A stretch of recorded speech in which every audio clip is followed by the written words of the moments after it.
Ang sino mang kumain sa katawang aking hain ay nananahan sa akin. Alleluia,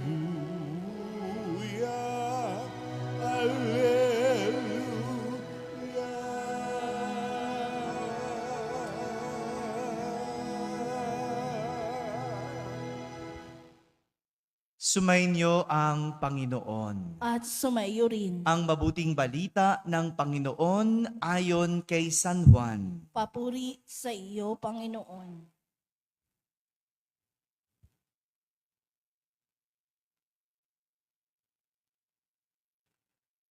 Noong panahong iyon, nagtalo-talo ang mga Hudyo.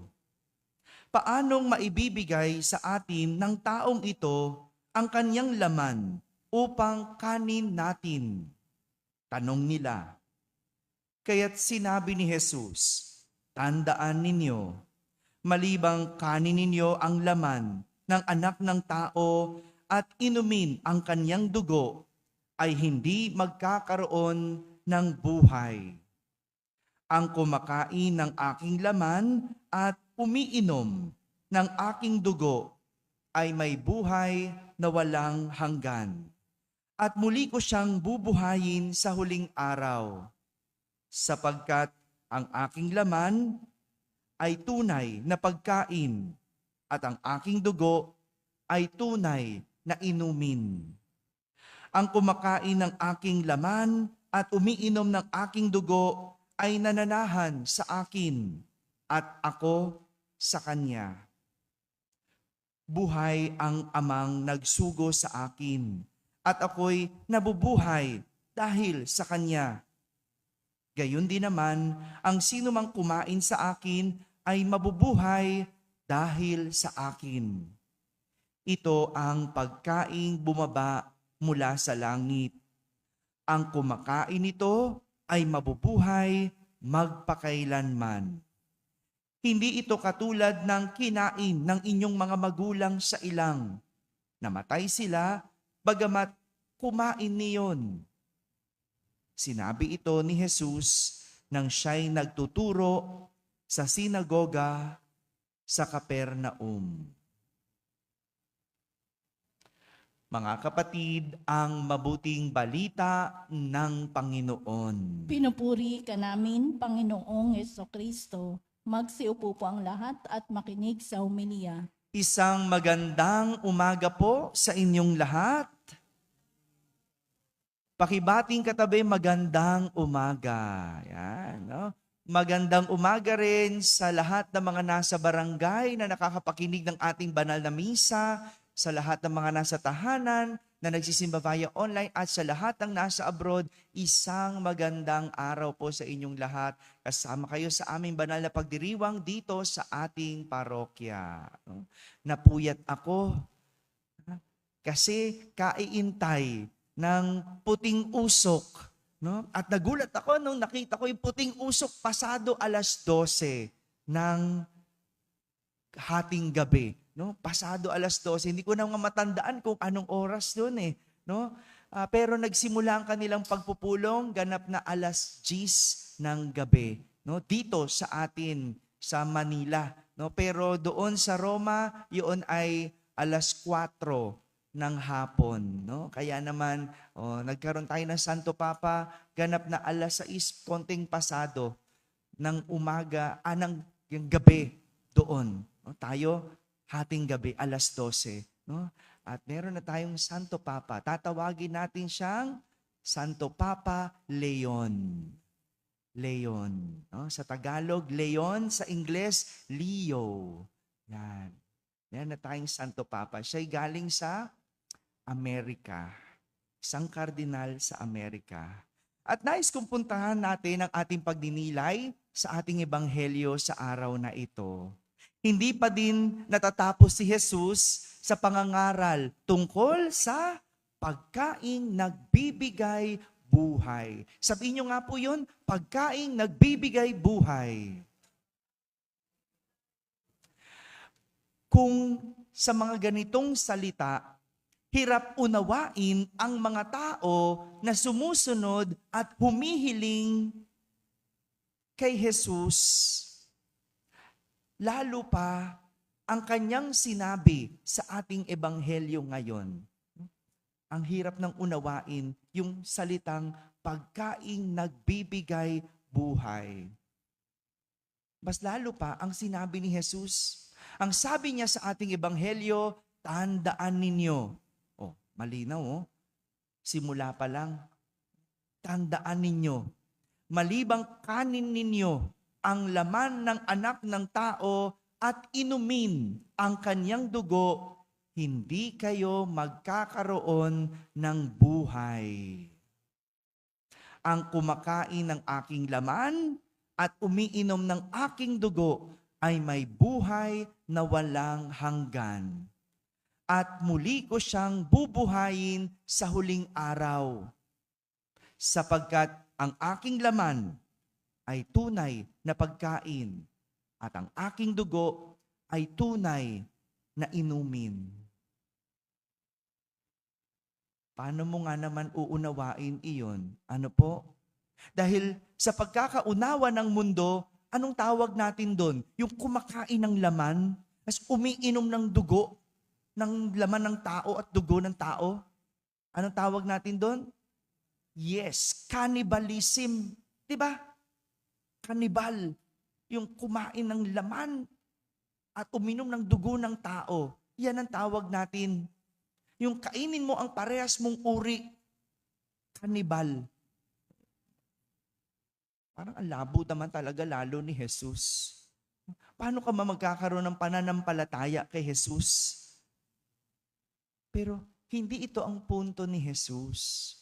Dahil hindi makamundo ang aral na kanyang pinapangaral, kundi isang pang-espiritual na aral.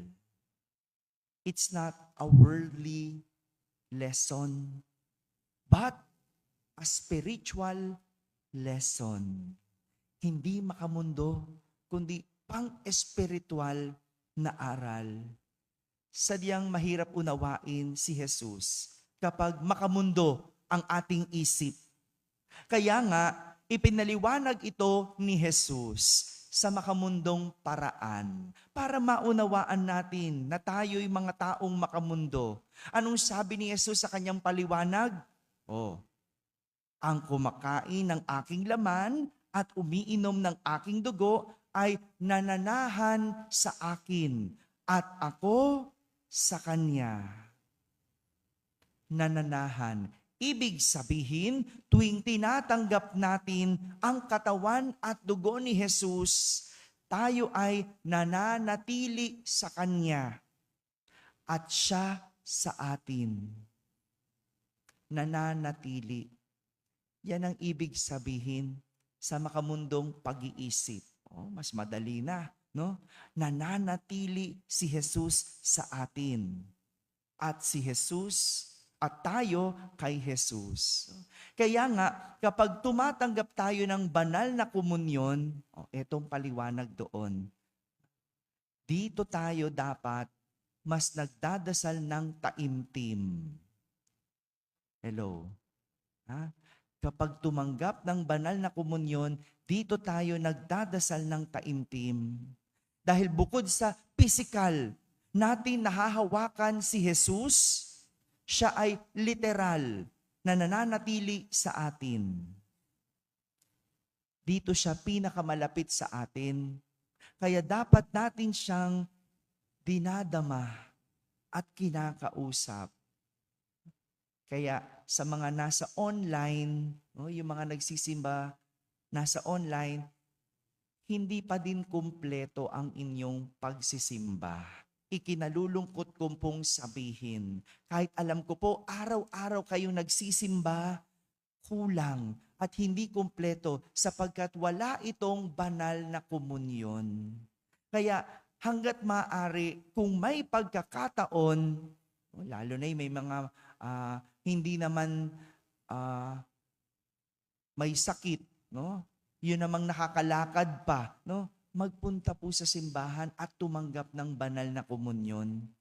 Sapagkat hindi sapat ang salita na naririnig. Kailangan tinatanggap natin ang katawan ni Jesus para tayo'y manatili sa Kanya at Siya'y manatili sa atin. Kaya mamaya, pagtanggap ng banal na komunyon, damahin mo ang Diyos.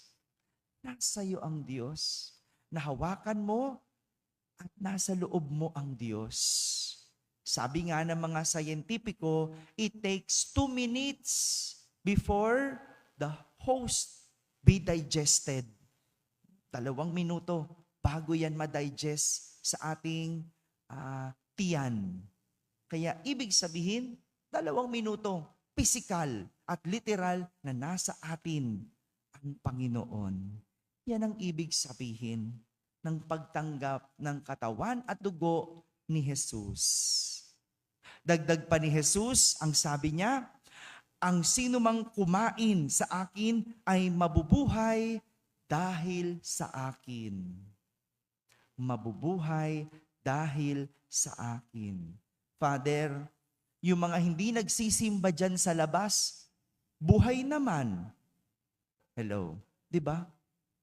Oh, ayun nga naglalaba pa. Nakakapagluto pa.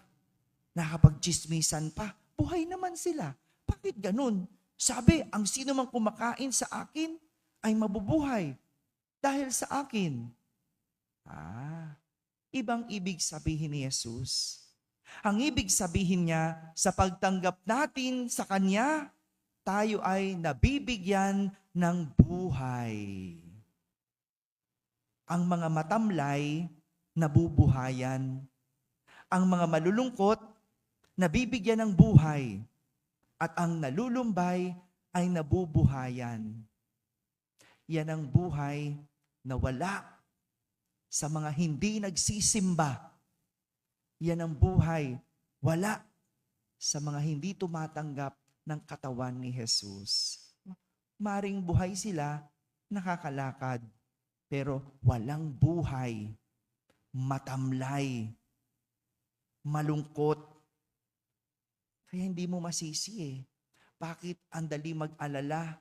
Ba't ang dali matakot? Ba't ang dali ma-anxiety? Ba't ang dali mangamba? Kasi kailangan natin sa buhay si Jesus. Ito yung hindi kailanman mauunawaan ng hindi tumatanggap kay Jesus. Yun ang ating maikukumpara. No? Sa mga araw-araw na nagsimba, kapag hindi ka nakapagsimba at hindi nakatanggap ng banal na komunyon, alam mong iba. Alam mong kulang. Pero yung mga sanay ng hindi tumanggap ng banal na komunyon, parang walang pinagkaiba. Talagang hindi mo malalaman ang pinagkaiba kasi hindi ka naman sanay tumanggap ng banal na komunyon. Yan ang pinagkaiba. Ang buhay na kayang ibigay sa atin ng Diyos. Mga kapatid, mahalaga na matanggap natin si Jesus sa banal na komunyon dahil siya ang pagkaing nagbibigay buhay na nananahan sa atin at bumubuhay. Amen? Amen.